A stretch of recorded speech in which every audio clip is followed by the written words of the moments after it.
Hump Day Show is live.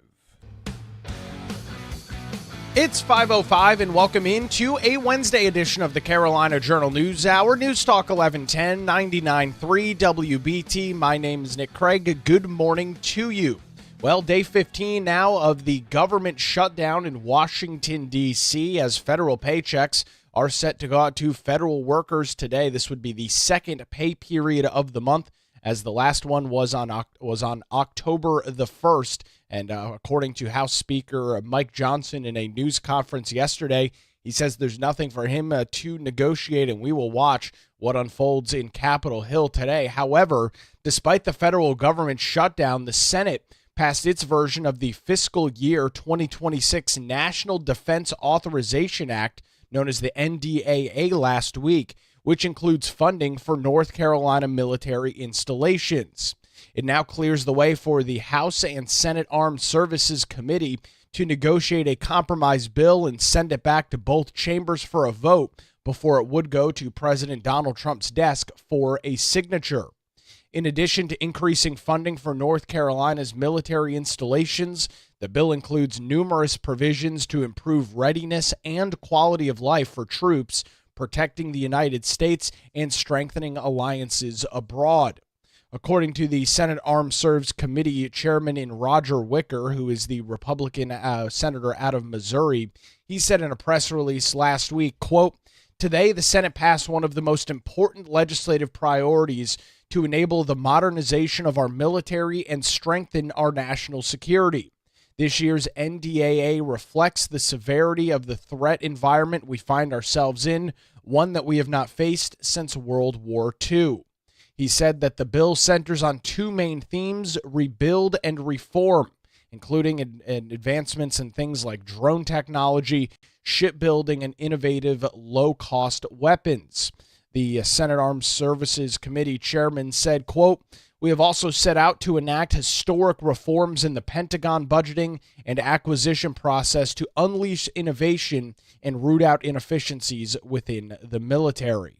Senate Armed Service Committee ranking member Jack Reed said it's a good bipartisan bill that supports the troops and strengthens America's security. He said in a press release, quote, "It provides essential resources for servicemen and their families, modernizes key platforms, and invests in critical technologies in things like AI and artificial intelligence and cybersecurity. This NDAA also bolsters our posture against China and Russia, supports Americans' allies, and protects the Department of Defense from emerging threats." U.S. Senator Ted Budd, who is also a member of that Senate Armed Service Committee, was instrumental in getting the funding for the military installations, the variety of them across North Carolina, and the passage of the main provisions of the bill. Our North Carolina senator said in a press release on Friday, quote, "North Carolina has long stood at the forefront of America's military strength, and I was proud to deliver key victories for our state and our nation in the fiscal year 2026 NDAA that will further empower our servicemen and strengthen our forces both at home and abroad." Last night, the Senate passed this historic defense package that enhances military facilities, reinforces air superiority, cuts burdensome regulations, combats terrorism, and ends discriminatory affirmative action policies at our service academies. America's strength rests on the unmatched lethality of its armed forces, and this year's NDAA reaffirms that commitment by advancing our military's readiness to confront any threat and resolve to defend the cause of freedom against any adversary.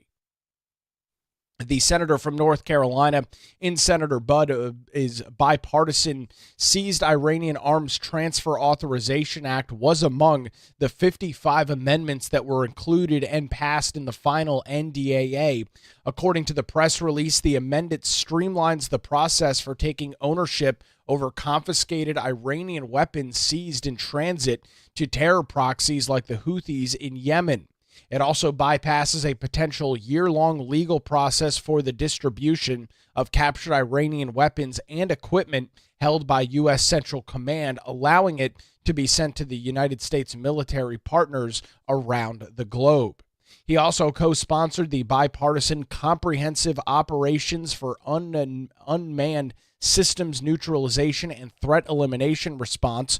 That is a long name, and the acronym for that is the Counter Act, which also passed the Senate as an amendment for the fiscal year 2026 NDAA. The amendment enhances airspace security at military installations across the country.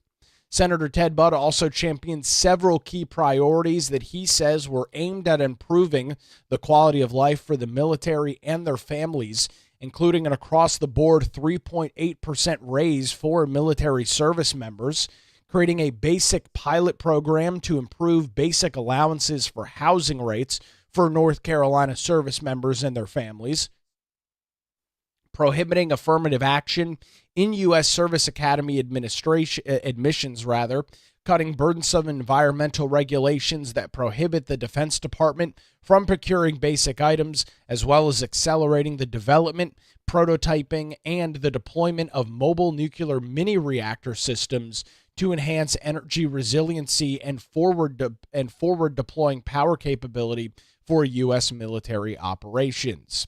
The fiscal year 2026 NDAA authorizes more than $700 million for military construction projects, as that includes the full gambit, planning and design, finding and funding all of those facilities across the country and here in North Carolina. Senator Ted Budd successfully worked to include authorizing provisions to support the following facilities, programs, and units. We'll go through at least a couple of them. We will start at a military air station, or a Marine Air Station, Cherry Point, where there was authorization for $40 million in funding to boost the F-35 Aircraft Sustainment Center and an additional $15 million in funding to design the next phase of the Flightline Utilities Modernization Project. So that's over at Cherry Point. Turning our attention to Camp Lejeune, authorizing $34 million in funding for expansion of the Special Operation Forces Combat Service Support, the motor transport program there. $90 million in funding to boost the Special Operation Forces Marine Raider Battalion Operation Facility. Pretty penny there, $90 million, and an additional $48.28 million in funding to boost amphibious combat vehicle shelters, all of that taking place at Camp Lejeune. Fort Bragg has the longest list of monies set aside for additional programs. $19 million for the Automated Infantry Platoon Battle Course, $24 million to complete the construction of an aircraft maintenance hangar on Fort Bragg, just outside Fayetteville, $80 million in funding to improve the fort's power generation and microgrid. So you could be looking, as just mentioned, at maybe some SMR, small modular reactor, nuclear reactor facilities for Fort Bragg. We'll see what goes on there. $32 million in funding for Special Operation Forces and a Mission Command Center. An additional $80 million to boost the Special Operation Ammunition Supply Point, and $5 million in funding for what is called the Pathfinder Airborne Program, which is to improve soldier readiness. Many other facilities across North Carolina, including Seymour Johnson Air Force Base, the North Carolina National Guard, and the North Carolina manufacturer and project groups, all receiving some pretty hefty sums of money in this fiscal year 2026 NDAA that did pass the United States Senate. As I mentioned, this legislation will now make its way to the Senate Armed Service Committee. It will also make its way to eventually the United States House for them to give a final vote on it. Again, all of this happening while the government shutdown does continue in Washington, D.C. Day 15 now. We will continue to keep an eye not only on this NDAA, but some of the ongoings as it relates to the shutdown. Any relevant news and information, we'll bring it to you right here on the Carolina Journal News Hour. You can read a more detailed list of all of the funding that could be coming to North Carolina's for various military installations by visiting our website, carolinajournal.com. That headline story, funding for NC military installations in U.S. Senate and DAA. Again, those details at carolinajournal.com. It's now 5:15 on the Carolina Journal News Hour, News Talk 1110, 99.3 WBT. We'll head on over to the traffic center on your early Wednesday morning commute. We'll get an update with Boomer Von Cannon. Hey, thank you, Nick. And here in this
It's 521. Welcome back to the Carolina Journal News Hour. News Talk 1110, 99.3 WBT. We'll be diving into more detail on this tomorrow. I do want to let you know that early voting gets underway coming up tomorrow, Thursday, October the 16th, for voters in 380 different North Carolina municipalities ahead of an early November election day. Statewide, there are 447 cities, towns, and villages in 88 counties that are conducting elections. Of these, 67 municipalities have chosen not to use early voting or absentee voting and will only be allowed to vote on Election Day, which is Tuesday, November 4th. The vast majority of those 67 municipalities we are talking about, very small towns and cities or villages across North Carolina that only may have a couple of hundred residents. We'll have and dive into some more detail on that with Teresa Opeka from CarolinaJournal.com coming up at tomorrow morning. Just to pass that along, early voting, especially in the Charlotte Metro, many other major municipalities, does begin tomorrow. We'll dive into those details tomorrow morning right here on the Carolina Journal News Hour, where it's now 523. News Talk 1110, 99.3 WBT. One of the major North Carolina political stories that we continue to track this week on the Carolina Journal News Hour is the announcement that there will be some discussions coming up early next week, starting October the 20th, about redistricting in the North Carolina General Assembly. To shine a little bit more light on that and give us some details on that, it's my pleasure to welcome Dr. Andy Jackson from the John Locke Foundation to the Carolina Journal News Hour this morning. Andy, you have been following the redistricting battle here in North Carolina for quite some time. Before we get into any of the details, were you shocked by the announcement from Senators Phil Berger and Representative Destin Hall earlier this week that they will be looking at redistricting here at the end of October? Not especially shocked. North Carolina has kind of been on the front line of these redistricting wars for a while now. And it was pretty clear that, they could squeeze out another Republican district. They really could have written an 11-3 district last time around, or 11-3 map last time around. So I guess with all the stuff happening with California and Texas, it was almost inevitable. Let me ask you, and you mentioned this, and this has been something that has been mentioned by a lot of folks that have been following this in some cases for 20 or 30 years. You said North Carolina is kind of unique in the way in which our redistricting has continually boiled to the top. It's something that's only supposed to happen really every 10 years when you get new data from the census. Yet, Andy, if you look back at just the last decade, we've seen a whole bunch of redistricting here in North Carolina. What gives? Yeah, it's been decades since we've had a complete set of maps, state house, state senate, and congressional maps that have lasted a whole decade. Maybe the 1970s. I'd have to go back and check. I only go back as far as the 80s, and it never happens. Usually it's a result of a court decision where there's been either mainly what we can call racial gerrymandering, sometimes political gerrymandering, or that's been thrown out by the courts recently. And so, over and over and over again, there's been some problem with redistricting in North Carolina. The good news is for state legislative districts, the House and the Senate, unless there's a court case, they can only draw those districts once a decade after the census. The Constitution requires that once that's drawn, they can't do it again until the next census. There is no such restriction for congressional districts, so they can redraw them, after every election if that's what they want to do once they get that new set of election data.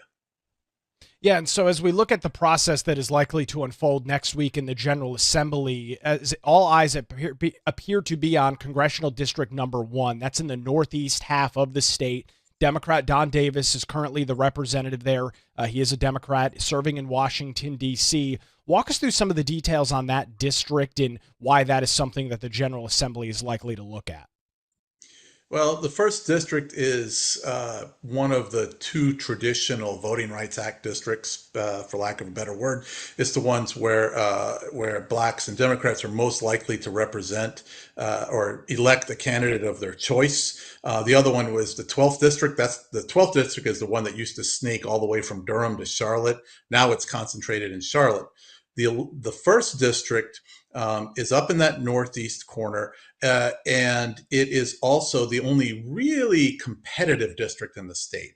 Last time I took a look at it, we rated it a D+0, which means that it very, very barely leans Democratic by less than half a percentage point. And so it's a competitive district as it is. Don Davis always has a competitive race against whoever the Republicans throw up against him. But now they're going to look at tweaking that. There's a few ways they can do it. And certainly the first would be the easiest one to change it over to, say, a Republican +4, maybe a +5, and make it more likely to beat Davis next year.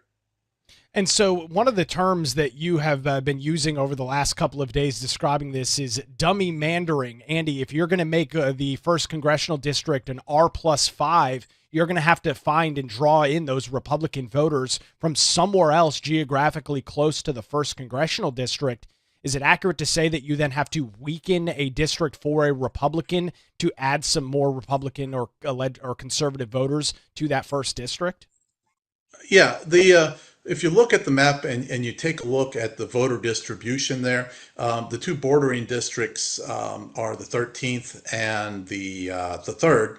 And out of those two, it's much easier to take Republican-leaning areas out of the 3rd. They can go and take some of those beach communities, take Dare County, for example, move that over, and then in exchange, either take parts of Pitt County from the 3rd or some of these other counties that are a little bit more in the middle of the state. To do that, you're going to end up reducing the Republican advantage. Republicans are about a 9 percentage point advantage currently in the 3rd district. So if you were going to move the 1st district up, then make it, say, an R4 district, well then, and you're taking that all out of the 3rd, then the 3rd is going to go down on R5. And what makes this a dummy mander, potentially, is that 2026 is a midterm election with a Republican in the White House. Republicans generally suffer in those kind of elections, as do Democrats when there's a Democrat in the White House. And so if Democrats can nominate a decent candidate in the 3rd, they would have a real shot at winning that race. So unless Republicans plan on redrawing the entire map from Matteo to Murphy, then you're looking at making the 3rd district much more competitive than it is right now. We'll continue the redistricting conversation with Andy Jackson from the John Locke Foundation coming up after this. You're listening to the Carolina Journal News Hour, where it's now 5:29. News Talk 1110, 99.3 WBT. We'll head back to the traffic center, get a look at the roadways this morning with the great, the legendary, ladies and gentlemen, Boomer Von Cannon. No, barking up the wrong tree there. What's going on, Boomer? Hey, thank you so much, Nick. We have not even close.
It's 5:36. Welcome back to the Carolina Journal News Hour. News Talk 1110, 99.3 WBT. Next week is squaring up to be a very interesting week in Raleigh as lawmakers, Republican leadership in both the House and Senate have announced that they are going to look at redrawing at least one, if not multiple, North Carolina congressional districts as we head into the 2026 midterm elections. We're continuing our conversation this morning with Dr. Andy Jackson from the John Locke Foundation. And so as we watch this process, again, likely to unfold, at least from what we've been told, in the General Assembly early next week. Andy, one of the other things that you've opined on is that seemingly regardless of what ends up happening, there will be litigation that are brought against the maps drawn by the Republican-led General Assembly. As the state has a long history with redistricting, it also has a long track record and history of lawsuits in the immediate aftermaths of maps being redrawn. What would something like that even look like? Because candidate filing for these districts are going to open up here in early December. Yeah, what's probably going to happen is that Democrats will ask for a preliminary injunction against the map, assuming that it gets written in the next month or two.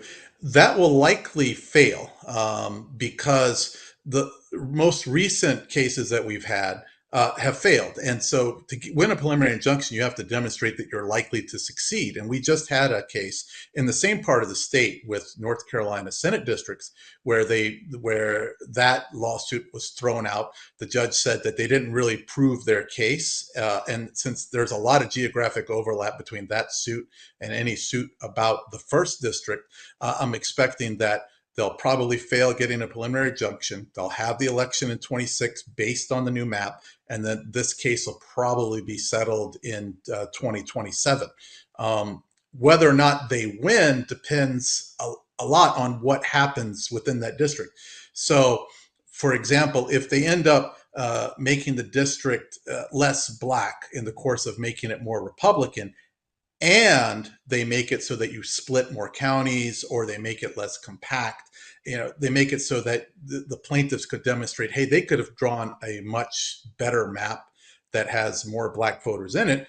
Well, then they might succeed in that case. We had a similar case in Alabama either a year or two ago, where they showed, wait, you could draw a more compact district that has a majority black voters in it than you did. And so that's what I'm expecting that plaintiffs are going to try to demonstrate here. And it really requires the General Assembly to have some skill in drawing this, because they're not supposed to be using racial data. They've been successfully avoiding using racial data. But to draw a map where you don't really affect the number of blacks, even though you don't know precisely where they are, is going to be difficult. And one of the terms that has been used as this national discussion has been growing over the last couple of months, Andy, is gerrymandering. And there's a couple of different kinds of gerrymandering, but the two that we'll focus on is you've got partisan gerrymandering, which the courts have essentially said is not a valid argument. There's really nothing here. The party that is in charge draws the maps. The other, however, is racial gerrymandering, and that is a completely different ballgame. And as you were just talking about in that case in Alabama, that is a legal argument that even over the last couple of years has been successful for some plaintiffs suing against map drawers.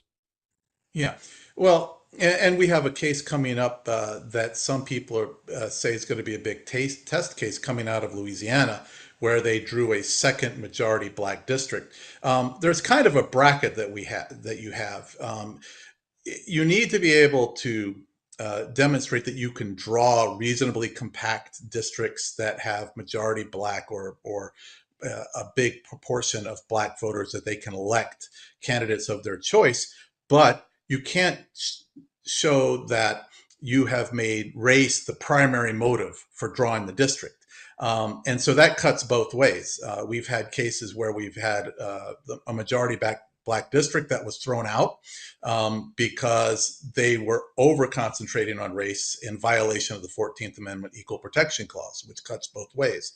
So people that are drawing these maps and plaintiffs that are suing these maps are kind of in a kind of a narrow band between the Voting Rights Act, where they're trying to get more black majority districts or districts where they can elect candidates that they like, and the 14th Amendment, which says you can't really consider race when drawing districts.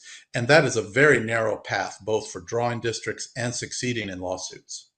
There's definitely going to be a lot of things to watch here in North Carolina in probably a relatively short time span, Andy, over the next probably 6 or 8 weeks as we get closer to that early December candidate filing. We'll keep an eye on all of the details over on our website, carolinajournal.com. We appreciate the information and insight this morning from Dr. Andy Jackson from the John Locke Foundation. He joins us on the Carolina Journal News Hour, where it's now 541, News Talk 1110, 99.3 WBT. We appreciate the details this morning from Dr. Andy Jackson. And, of course, as we head into next week's legislative session, we will be keeping you up to date with continued coverage of this, what is said to be very hot political topic over on our website, carolinajournal.com, and right here on the Carolina Journal News Hour.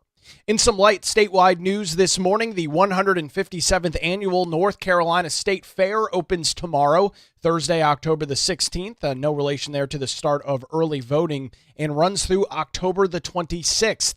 One of the maiden features of the fair each and every year is the extensive amount of food vendors that are available. And this year there are 88 new food items, with food being cited as the number one draw to the state fair, according to officials with the North Carolina Department of Agriculture and Consumer Services.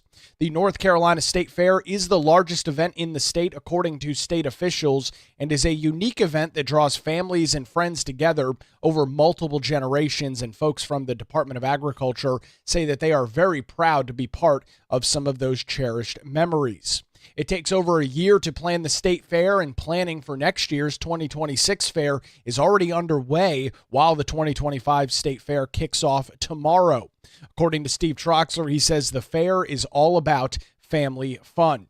Looking at some of the various food vendors that were successful in winning some awards earlier this week on October the 13th, members of the media across North Carolina heard remarks from Steve Troxler and took advantage of food sampling at the state fairgrounds in Raleigh, just outside the campus of NC State. A variety of different winners in different categories, including some various vendors from across the state of North Carolina. We've got an article this morning over on our website, carolinajournal.com, focusing on some of the winners from 2024 and 2025. And according to Katie Zender, one of our reporters over at carolinajournal.com, they chose their favorite item that was available as part of the fair item food were pimento cheese and pork barbecue balls, which were battered and deep fried, then drizzled with sweet and tangy barbecue sauce. They are a creation of Fat Boys Barbecue, which is owned by husband and wife Miles and Aaron Tu. They are located out of Clayton, North Carolina, just outside the Raleigh metro, and they are bringing their pimento cheese barbecue pork balls to the state fair this year. You can read some additional details on that and find out more information about the fair over on our website this morning, carolinajournal.com. That headline story, Best New Foods Coming to NC State Fair in 2025. It's now 5:44 on the Carolina Journal News Hour, News Talk 1110, 99.3 WBT. We'll head back to the traffic center on your Wednesday morning commute and get an update with Boomer Von Cannon. Hey, thank you, Nick. And North Mecklenburg.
Good morning again. It's 5:51. Welcome back to the Carolina Journal News Hour. News Talk 1110 99.3 WBT. Don't forget, if you miss any portion of our show live here weekday mornings, you can check out the Carolina Journal News Hour podcast. It's available in Google Play, Apple Podcasts, Spotify, anywhere you get your shows. Search for the Carolina Journal News Hour, tap the subscribe or follow button, and you'll get a new program delivered each and every weekday morning. It's the Carolina Journal News Hour podcast. Download and subscribe now. Day 15 of the federal government shutdown in Washington, D.C. Today is set to be an interesting one, as it is the second pay period of the month for federal employees who received their last paycheck back on Wednesday, October the 1st. That is leaving many scratching their heads and wondering what is going to happen with the shutdown this morning, as direct deposits are supposed to be hitting accounts for those federal employees. In a press conference yesterday, House Speaker Mike Johnson was asked by the media whether he was ready to negotiate with the other side of the political aisle, and he very bluntly told the reporters in the room, "I have nothing to negotiate." So we will watch and see what goes on this 15th day after a group of Democrats made their way to Speaker Johnson's office last night in protest of the ongoing government shutdown. It's not immediately clear that there is any end in sight for what we have watched over the last 2 weeks or so. We'll keep our eye on it right here on the Carolina Journal News Hour. However, even with the ongoing federal government shutdown, work does continue on other legislation, at least in the Senate in Washington, D.C., where they have been in session over the last couple of weeks. Last week, the Senate passed the 2026 fiscal year National Defense Authorization Act, also known as the NDAA, which does include major funding for military installations across the state of North Carolina. United States Senator Ted Budd, who is a member of the Senate Armed Service Committee, was instrumental in getting the funding for military installations across North Carolina. In a press release, his office says, quote, "North Carolina has long stood at the forefront of America's military strength, and I was proud to deliver key victories for our state and nation in the FY 2026 NDAA. That will broaden and empower our service members and strengthen our forces both at home and abroad." Last night, the Senate passed this historic defense package that enhances military facilities, reinforces air superiority, cuts burdensome regulation, combats terrorism, and ends discriminatory affirmative action policies at our service academies. America's strength rests on the unmatched lethality of its armed forces, and this year's NDAA reaffirms that commitment by advancing our military readiness to confront any threat it resolves to defend the cause of freedom against any adversary. Senator Budd also had a couple of amendments to the final piece of legislation, the final NDAA.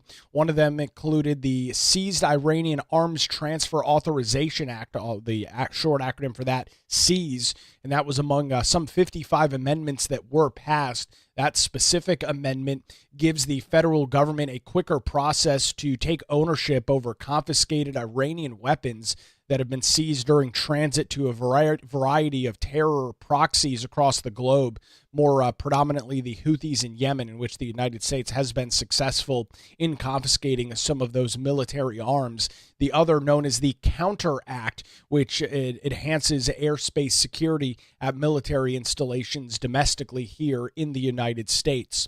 Some of the broad strokes from the NDAA include providing a 3.8% raise across the board for all service members, prohibiting affirmative action in U.S. Service Academy admissions, and cutting burdensome environmental regulations that prohibits the Department of War from procuring basic items. Here in North Carolina, we are looking at a long list of additional funding for military installations across the state. Over at Fort Bragg, $80 million in funding to boost Special Operation Forces operational ammunition supply points, another $80 million to improve Fort Bragg's power generation and a microgrid, as they could be looking at adding some SMR, small modular reactor nuclear technology, to the generation mix over at Fort Bragg. $24 million for the construction of aircraft maintenance hangars as well. Over at Seymour Johnson Air Force Base, $54 million in funding to improve a child development center on base, and $41 million in funding to boost the combat arms training and maintenance complex that exists on Seymour Johnson. That money has been authorized. The North Carolina National Guard has been authorized for an additional $69 million in funding for aircraft maintenance hangars in addition or altering projects at the Salisbury Training Center. So we'll potentially watch some of that money go out there as well. Over at Cherry Point, $40 million to boost the F-35 Aircraft Sustainment Center, and $15 million to design the next phase of the Flightline Utility Modernization Project. Over at Camp Lejeune, looking at $90 million to boost the Special Operation Forces Marine Raider Battalion Operation Facility. That is a major facility over at Camp Lejeune, as well as $48 million to boost some amphibious combat vehicle shelters. We have got a list of all of the various money that could be coming to North Carolina. I'll note that this legislation now has to make its way to the Senate Armed Service Committee and to the United States House before it is officially sent to President Donald Trump's desk for his signature. A lot of money potentially coming to North Carolina. We'll keep our eye on all the details over on our website, carolinajournal.com, and right here on the Carolina Journal News Hour. That's going to do it for a Wednesday edition. WBT News is next, followed by Good Morning BT. We're back with you tomorrow morning, 5 to 6, right here on News Talk 1110 and 99.3 WBT.